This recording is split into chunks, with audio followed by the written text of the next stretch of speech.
అమెరికాలో ఉన్మాదులు సాగించిన మారణకాండలో తెలంగాణకు చెందిన ఓ వ్యక్తి బలయ్యాడు. మరో నెల రోజుల్లో సొంతూరికి తిరిగి వచ్చి కుటుంబ సభ్యులను కల్లారా చూడాలని ఆశపడిన గోవర్ధన్ అంతలోనే కానరాని లోకాలకు వెళ్లిపోయాడు. 7 ఏళ్లుగా కళ్లల్లో వత్తులు వేసుకుని చూస్తున్న భార్యా బిడ్డలను అనాథులుగా చేస్తూ విగతజీవిగా తిరిగి వస్తున్నాడు. ఫ్లోరిడాలోని స్టోర్లో విధులు నిర్వహిస్తున్న సమయంలో దుండగులు ఒక్కసారిగా కాల్పులు జరపడంతో అక్కడికక్కడే కుప్పకూలిపోయాడు.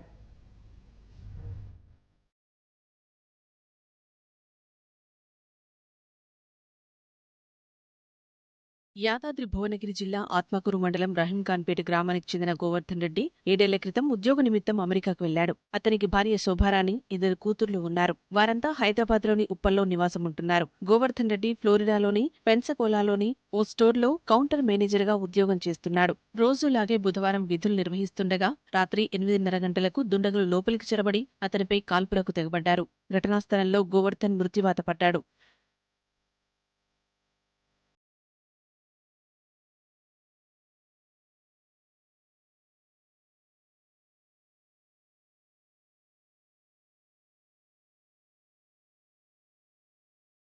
దుండగుల కాల్పుల్లో గోవర్ధన్ రెడ్డి మృతి చెందడంతో ఉప్పల్లో విషాద ఛాయలు అలుముకున్నాయి. మరో నెల రోజుల్లో వస్తాడనుకున్న తండ్రి దుండగుల తూటాలకు బలైపోవడంతో కుటుంబ సభ్యులు కన్నీరు మున్నీరవుతున్నారు. తల్లిదండ్రులు నరసింహారెడ్డి, పద్మమ్మలు వృద్ధులు కావడంతో వారికి కుమారుడి మరణ వార్తను బుధవారం రాత్రి వరకు తెలియనివ్వలేదు. తండ్రి మృతదేహాన్ని తొందరగా తీసుకురావాలని కుమార్తెలు వేడుకుంటున్న తీరు అందరినీ కలిచివేసింది.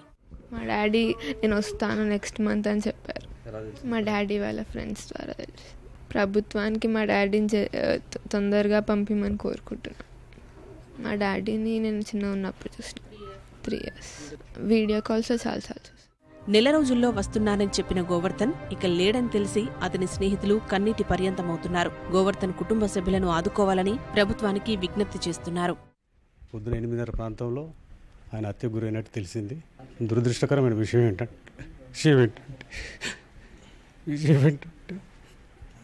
ఒక 2 నెలల్లో ఇండియాకు వస్తానని చెప్పిన వ్యక్తి ఇట్లా దారుణంగా హత్యకు గురి కావడం చాలా విషాదకరంగా ఉంది.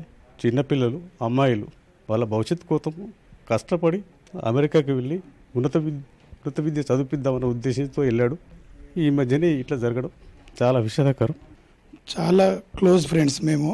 నేను ఒక 1 monthలో వస్తున్నాను, అందరం కలిసి చేసుకుందంటే అందరం కలిసి బిజినెస్ కానీ ఏదైనా చేసుకుందామని చెప్పాను. రండి కంపల్సరీ అందరూ పిల్లలు పెద్దగా అవుతారు, ఇక్కడనే వచ్చి సెటిల్ అవుతాను అని చెప్పి కూడా చెప్పాడు.